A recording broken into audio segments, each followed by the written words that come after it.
Hi friends, இன்றைக்கி நம்ம என்ன பார்க்க போகிறோம் அப்படின்னா மட்டன் பிரியாணி. இந்த மாதிரி ஒரு தடவை செஞ்சு பாருங்கள், ரொம்பவே டேஸ்ட்டாக இருக்கும். அதுக்கு மட்டனை ஊற வச்சுப்போம். ஃபஸ்ட்டு இந்த மட்டனுக்கு கொஞ்சம் உப்பு, 1 tablespoon of chilli powder போட்டுக்கோங்க, கொஞ்சம் மஞ்சத்தூள் போட்டுக்கோங்க. நல்லா மிக்ஸ் பண்ணி விட்டு ஒரு 1/2 அன் ஹவர் நல்லா ஊற வைங்க. எந்தளவு ஊற வைக்கிறீங்க அந்தளவு டேஸ்ட்டாக இருக்கும். இந்த பிரியாணிக்கு தேவையான மசாலா நம்ம இப்போ அரைச்சிக்கலாம். அதுக்கு தேவையான பொருட்கள்: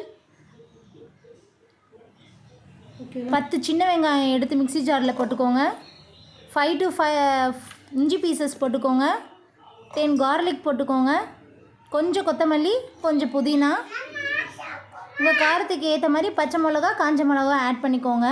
ஆல்ரெடி நீங்கள் அங்கே சில்லி பவுடர் ஆட் பண்ணியிருக்கீங்க, அதை பார்த்து ஆட் பண்ணிக்கோங்க. கொஞ்சோண்டு தேங்காய் ஆட் பண்ணிக்கோங்க. ஃபைனலாக 1 டேபிள் ஸ்பூன் ஆஃப் தனியாத்தூள் ஆட் பண்ணிக்கோங்க. இதை நல்லா கிரைண்ட் பண்ணி எடுத்துக்கோங்க, நல்லா நைஸாக. இப்போ நம்ம பிரியாணிக்கு தேவையான அரிசியை ஊற வைக்க போகிறோம். நான் 1 கிளாஸ் ஆஃப் பாஸ்மதி ரைஸ் எடுத்திருக்கேன். இதை ஒரு 1/2 அன் ஹவர் ஊற வைங்க. அதுக்குள்ளே இப்போ நம்ம 3 tablespoon of oil add பண்ணுறோம். And next 2 tablespoon of ghee add பண்ணுறோம். ஆட் பண்ணி இதை நல்லா ஹீட் ஆகிட்டு இப்போ நம்ம ஸ்பைசஸ் ஆட் பண்ணலாம். 2 பட்டை ஆட் பண்ணிக்கோங்க, 4 to 5 கிராம்பு, 2 ஏலக்காய், 2 பிரியாணி இலை. நல்லா ஸ்மெல் வர வரைக்கும் நல்லா வதக்கி விடுங்க. கொஞ்சம் கருவேப்பிலை ஆட் பண்ணிக்கோங்க.